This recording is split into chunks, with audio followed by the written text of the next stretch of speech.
ఈరోజు విప్లవ విద్యార్థి సంఘాలైనటువంటి పీడిఎస్యు ఐసా విద్యార్థి సంఘాల ఆధ్వర్యంలో టవర్ క్లాక్ వద్ద ఉన్నటువంటి మహాత్మా గాంధీ విగ్రహం దగ్గర ఆర్ఐఓ గారిని సస్పెండ్ చేయమని చెప్పి ఆందోళన కార్యక్రమం చేయడం జరుగుతూ ఉంది. ముఖ్యంగా గత సంవత్సర కాలం నుంచి కార్పొరేట్ ప్రైవేట్ కళాశాలలో అనేక మంది విద్యార్థులు ఆత్మహత్య చేసుకొని చనిపోవడం జరిగింది. ఈ కళాశాలలపై ఆర్ఐఓ గారు ఎటువంటి చర్యలు తీసుకోకపోవడం చాలా బాధాకరం. అంటే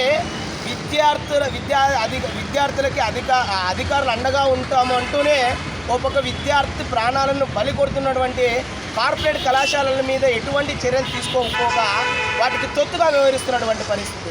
ఒకసారి మీరు గమనించండి, లక్షలాది రూపాయలు కట్టించుకున్నటువంటి నారాయణ, చైతన్య, మొన్న జరిగినటువంటి తేజ కళాశాలలో హాస్టళ్ల పరిస్థితి అధ్వానమైనటువంటి పరిస్థితులు ఉన్నాయి. అంటే లక్షలాది రూపాయలు విద్యార్థులతోనే ఒక పక్క దోచుకుంటూ ఇంకొక పక్క వాళ్ళకి ఎలాంటి వసతులు కల్పించకుండా కళాశాలలు విద్యార్థుల ప్రాణాలను బలిగొంటున్నటువంటి పరిస్థితి.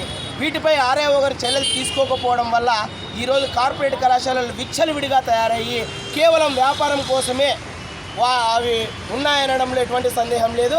కాబట్టి ఈ వ్యాపారం కోసమే ఈరోజు విద్యార్థి ప్రాణాలు బలిగొంటున్నా కానీ నిమ్మకి నీరెత్తకుండా విద్యాధికారులు చూస్తూ ఉండడం చాలా బాధాకరం. కాబట్టి మేము ఒకటే డిమాండ్ చేస్తూ ఉన్నాం, ఆర్ఐఓ గారు మీకు చేత కాదు, కార్పొరేట్ కళాశాలల మీద చర్యలు తీసుకోవడం మీకు నిజంగా చేత కాదు. ఎందుకంటే అనేక సూసైడ్లు జరుగుతున్నా కానీ వాటి మీద పర్యవేక్షణ కానీ వాటి మీద చర్యలు తీసుకోవడంలో మీరు విఫలమైనారు.